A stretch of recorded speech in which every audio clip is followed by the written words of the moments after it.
Thanks so much, Lisa, and thanks to the National Academy of Sciences and also to Louise for inviting me. I'm here representing the Elevate Children Funder Network, of which Joanna is also a member. And I work at Wellspring Advisors, which is a philanthropic consulting firm. So my job is to advise donors on how to give their philanthropic money. So I am not a technical expert on violence, but like Lisa, I'm a bit outside of it, but I've been doing advocacy for 25 years. And so I bring a broader perspective and also a donor perspective in how to end violence.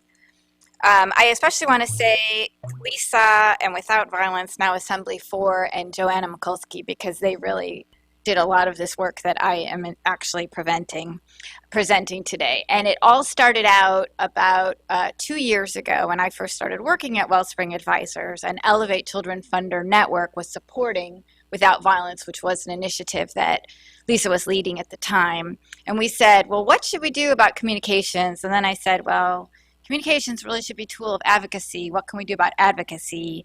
And then it was a bit unclear what to do first.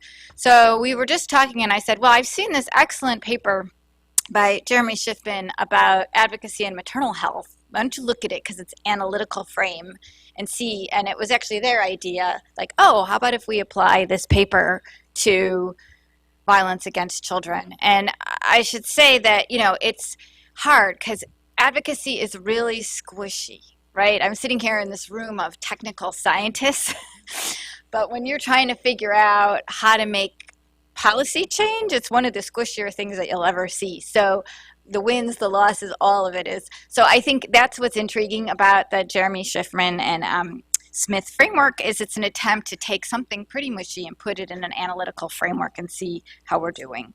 So this presentation is really based on the work that Without Violence did. They did 11 interviews, they did desk research, they had a coalition meeting with 19 individuals to soundboard the results. So it's their findings from about a year ago, and then I added what's happened in the last year and also some of my own ideas on top of it, which they did not check. So hopefully I haven't gone rogue here. But the real question at hand is, how do social movements become a political priority? What would take this to break through? We know that violence against girls and boys is an urgent problem that affects all countries, rich and poor, males and females, religious and secular. Failure to address violence leads to challenges in education, health, and social emotional development for children.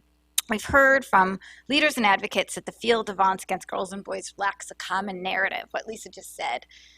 Everyone's talking about it from a different values point of view. They use different words, different terminology.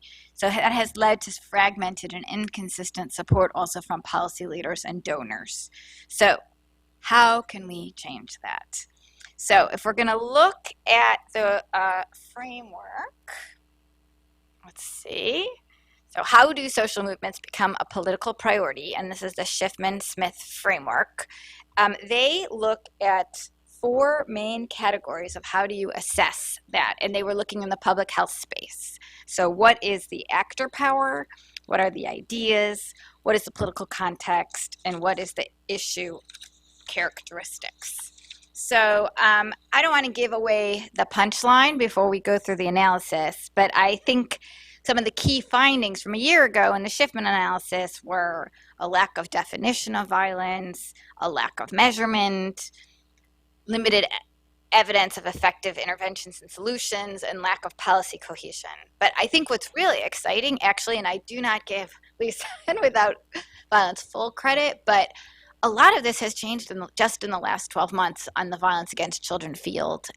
Significant advances in several of these big gaps, and partially that's because of the political moment of the Sustainable Development Goals, or global goals as I should now call them. So we'll go through this and we'll hear about the gaps, but I do feel like there's a really interesting momentum in the violence against children field. So on actor power, so here's actually the detailed framework, and it's on the Without Violence website. I would urge you, if you're interested in analyzing advocacy, to look at it because I think it's excellent. So applying the framework, let's go to actor power. So the first question is, what are the guiding institutions, the effectiveness of organizations or coordinating mechanisms with a mandate to lead the initiative? And here we see that the field really does not have a single organizing, dominating institution on preventing violence against children. Experience from other fields issues has indicated that issues have more success in defining and achieving common goals when a single organization serves as the respected community hub. The respondents of the Without Violence survey agreed that UNICEF is the most recognized voice on the issues. And while the organization has increased its attention on the issue through things like the End Violence campaign, some viewed its engagement as inconsistent. Most respondents believe that opinion leaders and policymakers were paying more attention to the issue of violence against children, but what was needed was level of attention and organization in the field.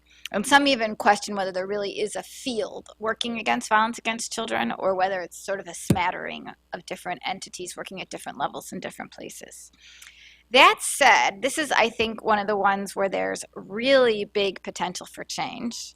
And that this new, I'm not sure if I'm even using the word, is it called Thrives? I didn't hear Jim's presentation, but I'll use Thrives or the solutions package as a placeholder. But all of these organizations together are working in the past year to produce one package of evidence-based interventions of what works to prevent violence against children in 7 areas.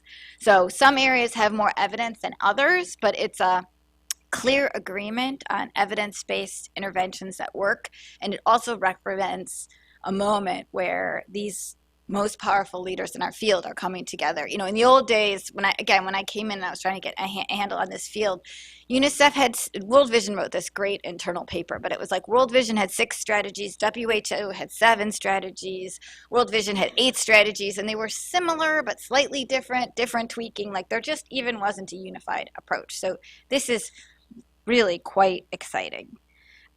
Additionally, in terms of, institutions, who are the major institutions in this field, we have the 6 child-focused agencies at the top, non-governmental organizations, non-governmental, international non-governmental organizations, and then you also have, some UN bodies like the Special Rapporteur. In terms of leadership, the presence of individuals who are capable of uniting the policy community, there's still a big gap. As Lisa was saying, we talked about it 2 years ago. Lisa came up with this great list. Joanna also has lists of people that could fill it, but we don't have them right now. There's no movie star. There's no single political figure. There's no head of a particular foundation with celebrity status that this is like the violent prevention person. I mean, you have Malala and some, and Together for Girls put together, actually 2 years in a row, a nice magazine of global heroes of people that are working. But I think there's a lot more to get those voices out there, make them commonly held names, and the individual leadership piece is one that we could still use a lot, country level and globally level is largely a gap in violence against children. Then there's the question of civil society mobilization. And again, my sense is that in violence against children, it's quite scattered, country level, regional level, global. But there was this great moment in March where this is 75 different groups all signed a letter to the UN Statistical Commission to improve data collection for children. So they have their moments, it can come together, but there is no ongoing network, there's no national conference every year, there's no email listserv, so still some of the architecture pieces are not quite yet in place for real sustained civil society power. And similarly, there's really no platform. That also really hit us as a gap in the field. The one place is where everyone comes together on violence against children. And I think that's why the potential of the new global partnership to end violence against children, it's just a beginning. There's big aspirations for it, but it could potentially fill a very large gap of sort of galvanizing global attention to end violence against children and be that platform potentially. And Susan Bissell spoke earlier, I understand. So then the question is, the second factor is ideas. So what is the internal frame? Internal frame here is defined as the degree to which the policy community agrees on the definition, causes, and solutions to the problem. And then what is the external frame? The public portrayals of the issues in ways that resonate with external audiences, especially political leaders who can allocate resources. So the Without Violence research found that the ethical frame was the most common in terms of why present violence against children. I think you heard that in the popcorn words that we heard around the room. But additionally, there's additional economic arguments about why preventing violence against children is important. You know, one of the issues in this field is that it's super splintered. So you have female genital cutting, you have child marriage, you have trafficking, you have online sexual exploitation, you have child labor, and it's a quite splintered field with different pieces sort of grabbing the reins of an agenda and running with it. So the SDGs, the global goals, do potentially present a moment for some more macro level joined up efforts where you don't lose some of the flavor and the distinctness of some of those sub issues, but that there could be more cohesive, especially country level interventions that address multiple pieces of these different kinds of violations. But we don't yet have a unifying way really of talking about all these sub pieces that's agreed upon by many. That said, the good news is we finally have our global goals indicators. So, you know, this did not exist previously, but 16.2 says, you know, end abuse, exploitation, trafficking, and all forms of violence against children and torture of children. So theoretically, it's all captured in one goal. This is the source of this is the Global Partnership Strategy, and there's actually a second page of them too. So, you know, in the gender equality goal, in the education goal, in the security goal, there are pieces that get at the violence against children. And this is unprecedented. I mean, we were completely left out of the Millennium Development Goals. There was no violence, no gender-based violence. So this is significant. We have our indicators. Now, it's a whole other question of whether it will actually be data collection or buy-in. But at the moment, you know, it is a step forward that we have our indicators. So then what do we know? Oh, then also there's a question about, on the ideas side, that we don't have a common definition, that we're splintered, and that we also don't have really an agreement on drivers of violence. So I'm very excited about the no violence report that we just heard about in the last panel that's supposed to come out at the end of the year, because that is supposed to be sort of the macro level investigation of what are the drivers of violence. And I think also a common understanding of the causes will help us with this collective idea of the potential for the solutions.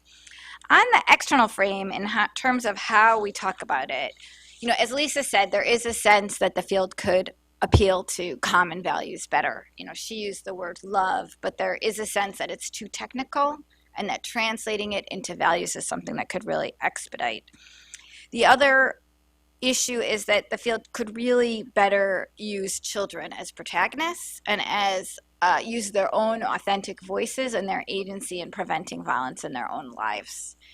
We've learned that that is in fact one of the solutions is children's agency. And figuring out how to utilize that in our ideas and also in our communications methodology is important. But overall, communications is still a very big gap. So then moving on to the third area, which is political context. That's when a political moment, when global conditions align favorably for an issue. So as I already mentioned, the big win, we were left out of the MDGs. We have violence against children prevention codified in the global goals. I think one question for all of us, I mean, the big question is whether, in the Shiffman framework is about global advocacy and global commitment, but whether the global commitments on any of the goals will translate to country level commitments. You know, I think that is the $10 million question on all of these. I do think we have, and my sense is with all those indicators, countries, there is the risk that countries may pick and choose which goals to work on, which targets, which indicators. So you might have some country working on trafficking but completely omitting domestic violence, which is one of the drivers of trafficking, or, you know, different things like that. So I think there's a risk of countries picking them off, and there's just a risk no data gets collected because there's no capacity and there's no action plans on whole pieces of it. You know, one encouraging piece is, as a case study, is the Tanzania. So there, the CDC with Together for Girls did a national prevalence study on violence against children, which was one of the first of its kind. not only was for the first time there a data set, but then it led to a multi-sectoral national action plan in Tanzania on prevention of violence. And that plan is being rolled out, and right now, actually, they're currently under deliberations for the next 3-year national action plan in Tanzania. Now, there were limitations there. You know, it tended to be response, not prevention. It also tended to stop at district level, which is farther than out of the capital, but not quite at the community where children live. But it was, oh, okay. It was an example of translating national level political will into country level commitments. And now Tanzania is a pathfinder country with the new global partnership to end violence against children. So it's a way it can go back up into having multilateral, multinational attention to kind of sustain progress on the ground. So the fourth issue characteristic is violence against children. What do we know specifically about this issue? And I'd say partially the fact that when we did the popcorn, there were so many different values or so many different components. The issue is a tricky one. It's not like a bed net for malaria or a vaccination. You know, gender equality, there's some complicated cultural issues behind this. But there's some new promising things. One is the new brain science. I'm not a scientist, but you know, UNICEF is using this picture of the normal brain of a 3-year-old child and then a child of a brain under extreme neglect, showing that prolonged exposure to trauma triggers physiological changes in the brain. So this is a very promising communications tool because it's not about values or culture. Everybody wants their child to be healthy, so this is a new evidence base and also a new communications tool for talking about violence. As mentioned, we already have so many emerging new evidence-based studies about what works to prevent violence. There's all these different organizations working on delivering new evidence. No Violence has already been mentioned. The Sexual Violence Research Initiative, we'll be talking later. Together for Girls on the National Prevalence Studies.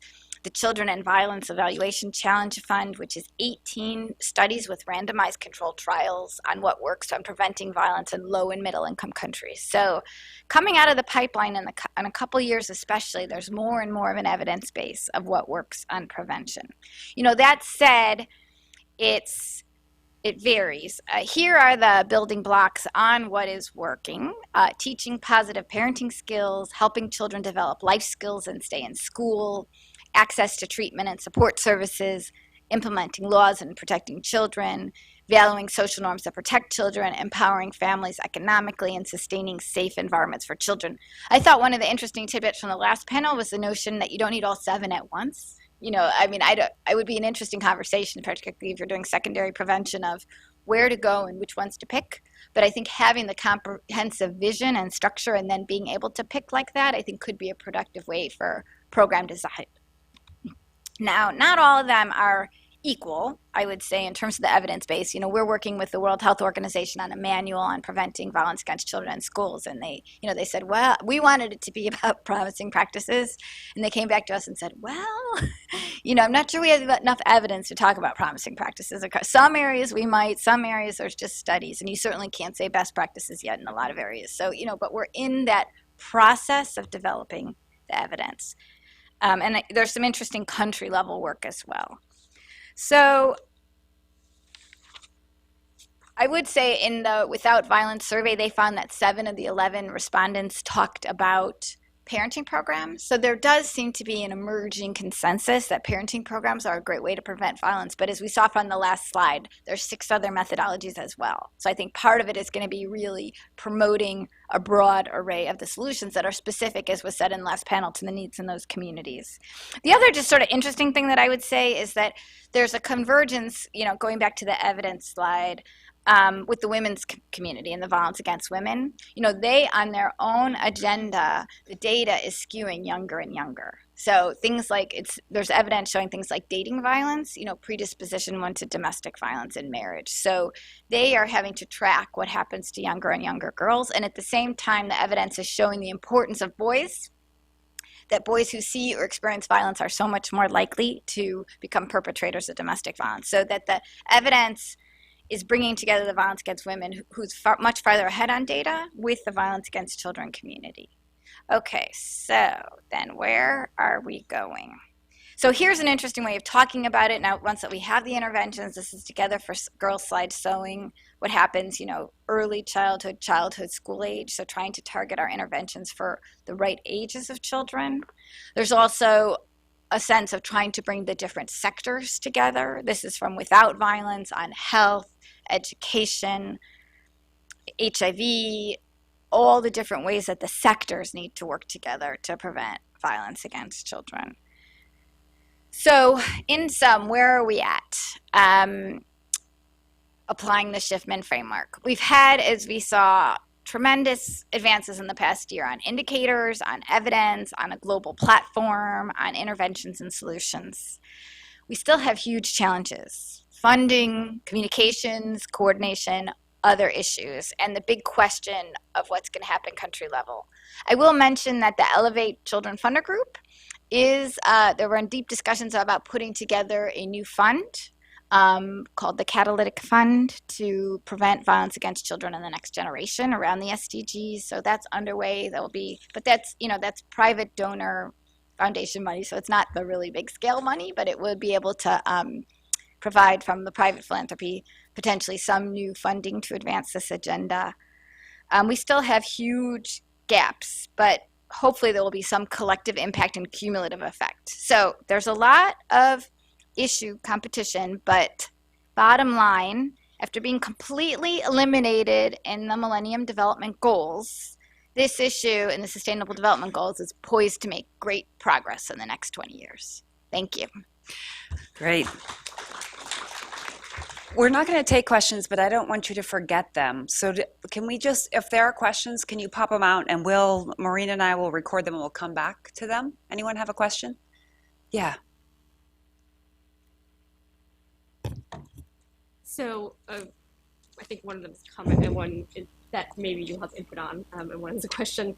So I think looking at the way that the field is scattered across gender-based violence, violence against children, child labor, etc. I'm interested in the perspectives of panelists on both finding ways that we can better align and also being able to see where we differ. So understanding that, there's a lot of ways in which, say, a gender-based violence national action plan and a child protection plan would be similar, overlap, but there's also ways in which that doesn't necessarily make sense. And so how, as different fields, we can better coordinate and come together around those and share resources.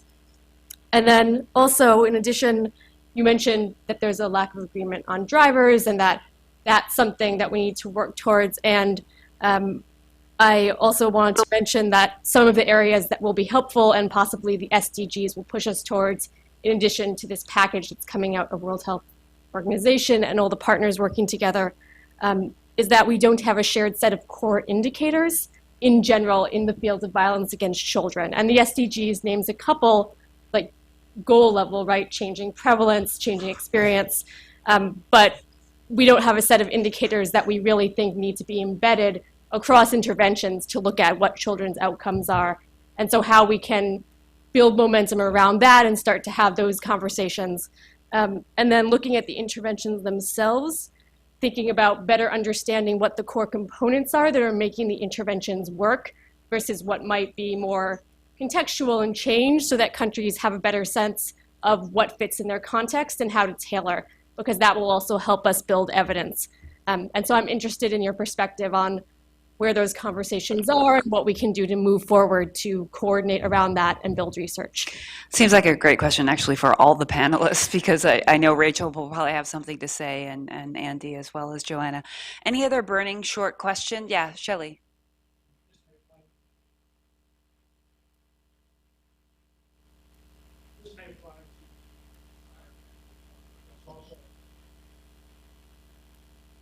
There we go. Sorry. This may apply to the entire panel too, but particularly Maureen. When you looked at the information you had and the agencies involved, it was a very important global intervention at a very high level. I want to talk about intervention, but how are we addressing the immediate or crisis level intervention for the individual victim? Great. Okay, let's go ahead and Yeah. It's a very short comment. I forgot to mention. I am not 100% sure this is true, but just so we have a name to talk about, the package is probably going to be called Inspire instead of Thrive. So just because there's been discussion, Yeah. wanted to throw it out there.